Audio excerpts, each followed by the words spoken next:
नमस्कार, आदाब। आप सभी का स्वागत है हमारे खास प्रोग्राम में। मैं हूं आपके साथ शैलजा त्यागी। दर्शकों, हकीम सुलेमान खान साहब ने एक मुहिम की शुरुआत की है जिसको हम लगातार आगे बढ़ाते जा रहे हैं। आज हम पहुंचे हैं मुंबई में और मुंबई में लगातार हम अपने दर्शकों से मुलाकात कर रहे हैं, जान रहे हैं हकीम साहब से जुड़ के वो कौन कौन से नुस्खे अपना रहे हैं, कैसे अब खुद का ख्याल खुद ही रख लेते हैं और कितने लोगों तक उन्होंने हकीम साहब के नुस्खे पहुँचाए हैं और जिन लोगों तक नुस्खे पहुँचाए गए हैं उनको कितना आराम मिल रहा है। तो ये सारी खास बातचीत करने के लिए मैं इस वक्त मौजूद हूँ मुंबई के मजगांव में, जहाँ पे हमारे साथ मौजूद हैं केसर खान जी। आइए खास बातचीत उनसे करेंगे, मिलकर उनका स्वागत करते हैं। स्वागत है मैम आपका। आदाब। आपकी उम्र कितनी है? घर में कौन कौन है? मैं जॉइंट फैमिली में रहती हूँ और मेरी उम्र इस वक्त 45 है। जी। आप वर्किंग वुमेन हैं या हाउसवाइफ?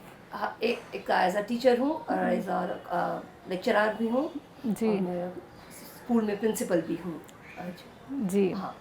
हकीम साहब से कैसे जुड़ी मैम? हादसा कुछ ऐसा हुआ कि बेटे के साथ उसके एग्ज़ाम्स के लिए जा रही थी और एक बाइक्स पे बैठे हम लोग दोनों माँ बेटे बैठे हुए थे, तो एक टैक्सी वाले ने हमें ठोक दिया और मैं बिल्कुल सडन उस पोर्शन में, मतलब बैक साइड से ही पूरी तरह से बैठ गई। वो बहुत पेनफुल टाइम था मेरे लिए। खैर उस वक्त आने के बाद फिर एक सरसरी तौर पे डॉक्टर से मुताला हुआ, बात की दवाइयाँ चालू करनी है आपकी। ये इस तरह का पूरा मैटर था वो जी। लेकिन जो पेन था वो मुझे इंटरनल महसूस हो रहा था कि मुझे वो कुछ डीप अंदर हुआ है मुझे। तो हमारे जो फैमिली डॉक्टर्स हैं उनसे मेरी बात हुई और उनसे मैंने कहा भी कि ऐसा ऐसा है। तो वो बोले कि आप ये दवाइयाँ तकरीबन आपको 6 महीना चलानी होगी। तो मैंने कहा ये डॉक्टर जो 6 महीना देते हैं इसका मतलब है इसमें पेन किलर बहुत ज़्यादा होगा। बिल्कुल। ये मेरे जहन में एक सवाल है। एज अ टीचर मुझे बहुत अच्छे से वो चीज़ पता है और फैमिली बैकग्राउंड की वजह से भी मुझे भी बहुत अच्छे से पता है। जी जी। तो वो पेन किलर 6 महीना खाने से बेहतर है कि कुछ किया जाए। तो सरसरी तौर पे मैंने एक वक्ती तौर पे जैसे कह लें कि मैंने उनको 2 महीने तक उनकी दवाई खाई। लेकिन वो पेन इतना था कि उस वक्त मेरे को कि मैं सही से लेट नहीं पाती थी। उठना चलना बहुत दोबर था, गाड़ी चला नहीं पा रही थी। फिर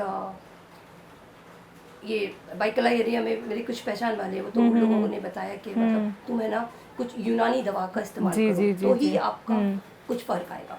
फिर उसके बाद हम एक लेडी से मुलाकात हुई मेरी, तो उन्होंने बताया कि हकीम साहब के पास से दवा लो। मैंने नहीं बाबा हकीम साहब लोग कैसे, बोले ये वो वाले हकीम नहीं है। आप ये नाम से उन्होंने वाकिफ है कि हकीम सुलेमान है, उनका रेड में इनका बहुत अच्छा क्लिनिक है, आप वहाँ जाके बताइए। ठीक है चलो देख लेते। फिर कुछ 15 दिन बाद फिर उनके यहाँ विजिट किया तो वाकई ऐसा लगता है कि जैसे डॉक्टर है वैसे उनका स्टाफ भी है। बिल्कुल अल्हम्दुलिल्लाह। तो वो डॉक्टर वहाँ पे मौजूद थे, उनका एक स्टाफ भी वहाँ मौजूद था। मैंने उनको अपना तकलीफ भी बताई तो उन्होंने दवाई के बारे में जिक्र किया और सारी चीज़ें बताई और उन्होंने डे 1 ही मुझे वो बता दिया कि आप इतने जल्दी अच्छे नहीं होंगे। जी जी जी। आपको इत्मीनान रखना होगा। हाँ, तो ही जाकर आप कहीं उसमें अच्छे से तबीयत अच्छी हो सकती है। फिर वो दवाइयाँ शुरू किए और तकरीबन दवा शुरू करते करते लगने लगा कि शायद ये ठीक नहीं होगा। लेकिन माइंड सेट था कि ये देर से आराम होगा। तो एकदम सडन ऐसा होता है कि बीच में जब ये यूनानी आप शुरू करते हैं, मैंने गूगल सर्च किया था उसमें भी देखा है कि जब आप यूनानी दवाइयाँ वगैरह इस्तेमाल करते हैं तो उसमें सडन पेन वापस बढ़ जाता है। जी जी जी। इट मीन्स आपकी दवा काम कर रही है। हाँ।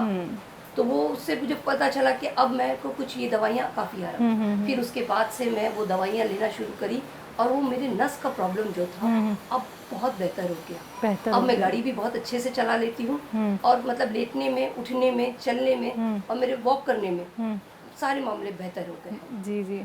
हाँ, ये चीज़ मेरे से बहुत बेहतर है। तो केसर जी, यानी आपने सबसे पहले आपने सर्च किया कि यूनानी ट्रीटमेंट जो है वो किस तरह से काम करता है। आपने जैसे कि बताया कि जब आप यूनानी ट्रीटमेंट फॉलो करते हैं तो जो भी तकलीफ़ होती है वो पहले बहुत ज़्यादा बढ़ जाती है ना। उसी के बाद हमें ये पता चलता है कि अब अगर ये तकलीफ़ बढ़ रही है तो दवाइयों का असर शुरू हो गया।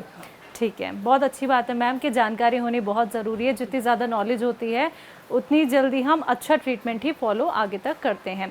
तो इस वक्त अगर मैं बात करूं कि अभी आप किसी परेशानी से जूझ तो नहीं बिल्कुल रही? नहीं। और यूनानी दवा लेने में ना ये हकीम सर की दवा लेने में ना एक चीज़ बड़ा फ़ायदा ये है कि इनके यहाँ परहेज़ का टेंशन नहीं है।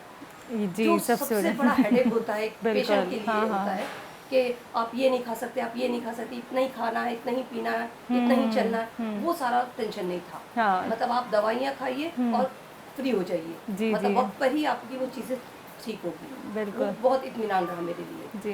हाँ। किसी तरीके का कोई साइड इफ़ेक्ट तो आपको नहीं लगा? बिल्कुल नहीं, कुछ भी नहीं, कुछ भी। मैंने कहा ना कि मतलब अल्हम्दुलिल्लाह कुछ ऐसा लगा ही नहीं कि मुझे आपका जब माइंड सेट है ना, हाँ, ह्यूमन टेंडेंसी है कि हाँ, आप हाँ। जहाँ सेट हो गया तो फिर आपको इत्मीनान होना है। बिल्कुल, बिल्कुल, तो और भी सारी चीज़ों को सर्च करने पे ये नहीं पता चलता है कि वाक़ई देर से होता है लेकिन दुरुस्त होता है। बिल्कुल।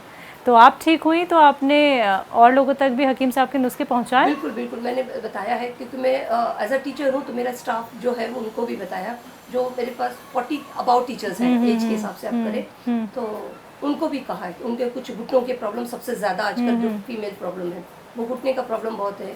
उनके पेरेंट्स वगैरह हैं, जो उनके कमर का प्रॉब्लम है, तो उनको मैंने सजेस्ट किया। जी, जी। उन लोगों ने भी कुछ एस-केयर वगैरह ये तरह की दवाइयाँ उन लोगों ने लिए बोले, तो फ़र्क है इस चीज़ से। अच्छा, उन्होंने तो एस्केयर का इस्तेमाल किया और आपने अपनी प्रॉब्लम के लिए कौन-सी यूनानी दवा का इस्तेमाल मेरे किया को था? डॉक्टर से हकीम साहब की वजह से मुझे टी केयर का इस्तेमाल बताया, हाँ, कब क्योंकि तक किया? मैंने तकरीबन 5 से 6 महीना, और जो असर दिखना शुरू हुआ वो कब से शुरू ये हुआ? 6 महीने के बाद से मुझे ऐसा लग रहा है कि वो 3 महीने के बाद से हाँ, स्टार्ट हाँ, हो गया था। 3 महीने के 3 बाद। महीने के बाद तो से 3 महीने का आपने सब्र रखा। बहुत बड़ा सब। यकीनन मैम, 3 महीने बहुत बड़ा एक ड्यूरेशन होता है और लोगों में सब्र की बड़ी कमी है, सब्र कोई नहीं कर सकता। आप इंजेक्शन लीजिए, दवाइयाँ लीजिए, जल्दी आराम होना है मुझे, क्योंकि बिल्कुल। आप में इतनी कुव्वत नहीं होती कि आप वो चीज़ को करें।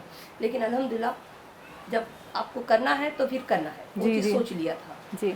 आपके कॉलेज में आपकी फ्रेंड्स होंगी, आपके जो साथ में टीचर्स हैं, ठीक है? आपको जब परेशानी थी ये, जब तक आपने यूनानी ट्रीटमेंट नहीं अपनाया था, तो उनका क्या रिएक्शन होता था उस वक़्त जब आप ठीक हो गईं?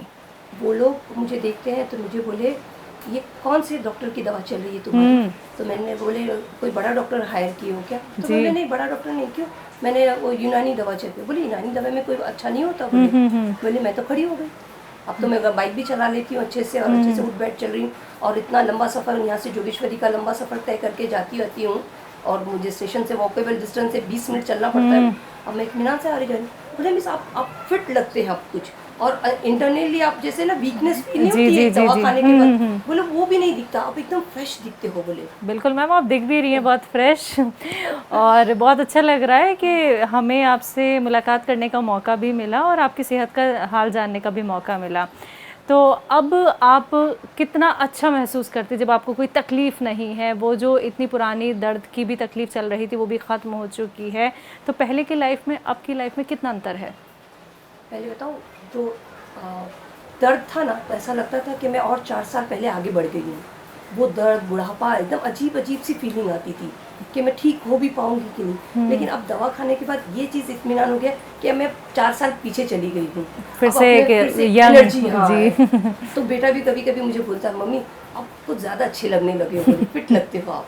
बिल्कुल, बिल्कुल। आप पैदल इतना लंबा सफ़र तय लंबा सफ़र। करती हैं, आप कार चला लेती हैं? नहीं, मैं बाइक से ज़्यादा अच्छा करती हूँ। बाइक ज़्यादा बहुत अच्छी ज़्यादा चलाती हैं आप, बहुत अच्छे से। क्योंकि बाइक चलाने में तो मैम पूरा प्रेशर आपकी कमर पे कमर लगता पे है। आता है, हाँ, और मुझे बेल्ट लगाने की ज़रूरत नहीं पड़ी। सबसे मुझे तो ये जो डॉक्टर्स की दवा थी, उन लोगों ने कहा कि आपको बेल्ट लगाना पड़ेगा हाँ, हाँ, 3 महीने हाँ, तक, हाँ, फिर आप गाड़ी चलाना नहीं है अभी आपको, नहीं तो आपको प्रॉब्लम होगा। लेकिन वो बेल्ट लगाने की भी मुझे ज़रूरत नहीं पड़ी, और अल्हम्दुलिल्लाह मैं बगैर बेल्ट के गाड़ी चला लेती हूँ एकदम इत्मीनान से। अब तो बेल्ट भी सवाल ही नहीं कुछ। बहुत बहुत बेहतरीन। बहुत अच्छा मैम। तो हकीम साहब के लिए क्या कुछ कहना चाहेंगे? आपका इंटरव्यू सबसे पहले वही देखने वाले हैं। हकीम सर से बस ये दरख्वास्त है कि सर अपनी चीज़ों को बढ़ाइए, और लोगों में, और बताइए हम जैसे लोग, जैसे मैं अकेली नहीं हूँ, मैं अकेला ही उस चीज़ को लेकर 10 लोगों को ये चीज़ आपकी बताई। आपकी दवाइयों के और भी एडवर्टाइज कराइए सर, ताकि लोगों को अवेयर हो जाए कि ये चीज़ की खूबियाँ क्या है। लोग इन चीज़ के बारे में ना नेगेटिव पॉइंट्स बहुत रखते हैं, तो इनको लोगों को पॉजिटिव बताना है कि इसके फ़ायदे क्या हैं, जी, कि आप सिर्फ एक कुछ वक्त के लिए नहीं, बल्कि एक पूरी जड़ से वो तकलीफ आपकी ख़त्म हो जाती है। जी, जी, और वो एज में आने के बाद ख़त्म हो गई हमारी। जी, जी। तो सर से यही दरख्वास्त है कि सर अपनी एडवर्टाइजिंग बढ़ाइए और लोगों में मिलिए, और बड़ा दवाइयाँ बताइए लोगों को। जी। और हमसे जो बन पड़ेगा, हम आपके साथ हैं हमेशा। बिल्कुल। जो आपकी तरह ही वर्किंग वुमेन हैं और जो घर में महिलाएं रहती हैं, जो बहुत सारी तकलीफ़ों से जूझती हैं और बताती तक नहीं हैं, उनको लगता है घर में ही कुछ कुछ बना के हम ठीक हो जाएं, तो उन सभी के लिए आप क्या मैसेज देना चाहेंगी? कुछ तो ऐसी भी हैं जो बाहर तो जाती हैं लेकिन ट्रीटमेंट वो फॉलो करती हैं जो एकदम से उनको रिलीफ दे देता है, लेकिन उसके साइड इफ़ेक्ट भी बहुत सारे देखे जाते हैं और वही परेशानी उनको दोबारा से हो जाती है। कुल मिलाकर मैं ये जानना चाह रही हूँ आपसे कि यूनानी ट्रीटमेंट जिन लोगों ने अभी तक फॉलो नहीं किया है, उनको आप क्या मैसेज देंगी? मैसेज यही है उनके लिए कि सबसे पहले तो उनको तो कहते हैं कि ब्रेन वॉश करना पड़ता है। बिल्कुल। क्योंकि आप कोई भी चीज़ के लिए, बीमारी को लेकर जल्दबाजी ना करें। जी। ये चीज़ उनको बताना पहले बहुत ज़रूरी है। उनको ये बताना है कि ये दवाओं का असर कब होता है। जी जी जी। और ये असर होता है तो इसके बाद ये बीमारी आपकी पूरी तरह से ख़त्म हो जाती है। जी जी। ये जो चीज़ें हैं उनको अवेयर कराना पड़ेगा। जब तक वो लोग चीज़ इस चीज़ की अवेयर, और अब जैसे एक पर्सनालिटी होती है एरिया में कि ये लोग, उन्होंने ये दवाइयाँ ली, इससे ये फर्क पड़ा, तो जिससे ना देखा देखी लोग एक दूसरे को जानने लगते हैं। बिल्कुल क्या बिल्कुल। कैसे क्या लिए, कैसे इतने जल्दी अच्छे हो गए। तो वो जो चीज़ अवेयर होती है ना, वो लोगों के बारे में बताना पड़ेगा बिल्कुल हमें बिल्कुल। कि इसके फायदे क्या है और इसके आगे चलकर इसके और असरात क्या बन सकते हैं हमारे जी लिए जी फ्यूचर में। जी जी जी। वो बताना हमारे लिए बहुत ज़रूरी है। बिल्कुल मैम। केसर जी, बहुत बहुत शुक्रिया। आपके चेहरे की मुस्कान ऐसे ही बरकरार रहे हमारी पूरी टीम की तरफ से और हम लोगों की तरफ से। आपको बहुत सारी ब्लेसिंग्स। आप ऐसे ही सेहतमंद रहें, ऐसे ही हेल्दी, फिट और फाइन रहें। शुक्रिया मैम।